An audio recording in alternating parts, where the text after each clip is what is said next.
Baik, selamat siang untuk kita semua. Terima kasih atas waktu dan kesempatan yang diberikan. Kami dari Prodi MPLK 2 kelas A ingin mempresentasikan hasil diskusi kami dari praktikum 11 dan praktikum 12 mata kuliah dasar-dasar manajemen. Kami akan menjawab diskusi pertama kami. Pertanyaannya, bagaimana saran atau solusi Anda untuk mengatasi konflik antara buruh dan PT Mega Riamas Sentosa? Jawab, menurut kami tentang analisis kasus. Yang pertama ini, kita bisa lihat ini dari salah satu contoh kasus suatu konflik yang terjadi dalam suatu organisasi. Bisa ditekankan di sini suatu perusahaan di mana seorang pemimpin yang tidak bertanggung jawab dan tidak adil dalam memimpin suatu perusahaan. Mereka senantiasa mempermainkan rakyat kecil dan bertindak sangat tidak bijaksana. Sebagai seorang yang memiliki kekuasaan, mereka dengan mudah dapat mengeluarkan seorang karyawan yang dianggap terlalu vokal dan mengancam para karyawannya dengan tidak memberikan THR. Menurut kami, ini jelas sangat berpengaruh dalam terjadinya sebuah konflik.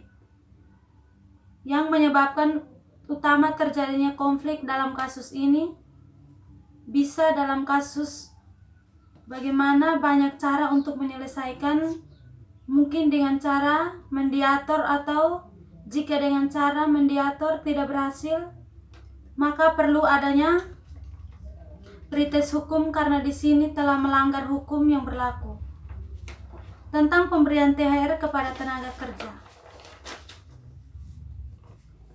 Solusi kami terhadap masalah ini, kami rasa solusi yang mungkin bisa menyelesaikan masalah atau konflik dalam perusahaan ini, ada baiknya berikanlah apa yang menjadi haknya setelah ia mengerjakan kewajibannya.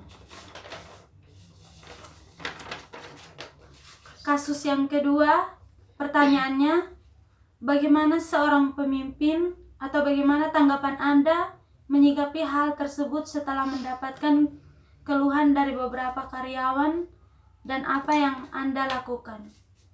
Menurut kami, jika kami menjadi karyawan dari kelima karyawan tersebut, maka hal pertama yang kami lakukan untuk mengatasi masalah tersebut yaitu yang pertama, melakukan pendekatan, yang kedua, mencari informasi atau masalah, yang ketiga, memberi motivasi, yang keempat, mencari solusi.